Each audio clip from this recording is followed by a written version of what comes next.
আমাদের আন্দোলন এখনো শেষ হয় নাই, আমাদের সংগ্রাম এখনো শেষ হয় নাই, এখনো বৈষম্য দূর করতে পারি নাই। 5ই আগস্টের পরে অন্তর্বর্তী সরকারকে ভেবেছিলাম দেশের মাটি এবং মানুষের দিকে লক্ষ্য করে দেশ পরিচালনা করবেন, কিন্তু ওনারা কি করতেছেন?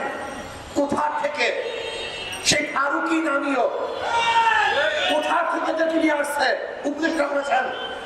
আমি বর্তমান অন্তর্বর্তী সরকারকে প্রশ্ন করতে চাই, ফারুকি সাহেবের কোন গুণের কারণে, কোন যোগ্যতার কারণে ফারুকি সাহেব তিনি উপদেষ্টা হলেন? এই জাতি জানতে চায়। আমি ডক্টর ইউনূস সাহেবকে বলবো, আপনি আন্দোলন করেন নাই, আপনি সংগ্রাম করেন নাই, আপনার রক্তদান নাই, আপনার জীবন যায় নাই, আপনার পরিবারের কেউ শহীদ হয় নাই, আপনার ঘরে কেউ হত হয় নাই। এদেশের হাজারো মানুষ শহীদ হয়েছে, এদেশের হাজারো মানুষ বন্ধ হয়েছে। আপনি বারবার ওয়াদা করেছিলেন যারা আহত হয়েছে, নিহত হয়েছে, সেই পরিকাঠামোকে দেখবেন, তাদের চিকিৎসা প্রদান করবেন, কিন্তু আপনি ক্ষমতায় বসার পরে আজও তাদের চিকিৎসা ব্যবস্থা করেন নাই, শহীদ পরিবারের প্রতিষ্ঠিত করেন নাই। আপনি কোথা থেকে ক্ষমতার মসনদে বসে ফারুকি সহ যে সমস্ত বিতর্কিত উপদেষ্টা আছে, যদি অবিলম্বে তাদেরকে পদত্যাগ করতে বাধ্য না করেন, তাহলে আপনার মধ্যে কর্মসূচি বাধ্য হবে।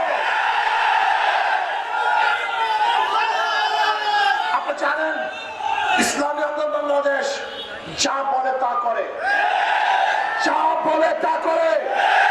ইনশাআল্লাহ বলেছিলাম যতদিন পর্যন্ত শেখ হাসিনার পতন না দেখবো, আল্লাহ যেন আমাকে মৃত্যু না ঘটান, সেই চোখে পতন দেখিয়েছেন। আমি উপদেষ্টাদের বলবো, গাড়ি আর পাইপে নিজেকে ভুলে যাবেন না, এদেশের রক্তের সাথে গাদ্দারি করবেন না, ভারতের সাথে হাত মিলাবেন না, আজকে জনগণের বাহিরে অন্য কোনো চিন্তা করবেন না। ওই ভারতের কোন দালাল, ভারতের কোন 5 টাকা গোলামদেরকে এদেশের মানুষ প্রতিষ্ঠা দেখতে চায় না। এটা হবে না।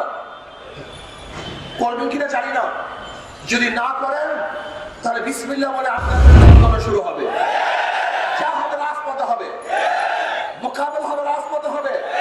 দেখবো আপনি কিভাবে রাখেন, কোন শক্তিতে রাখেন, এটা দেখবো ইনশাআল্লাহ।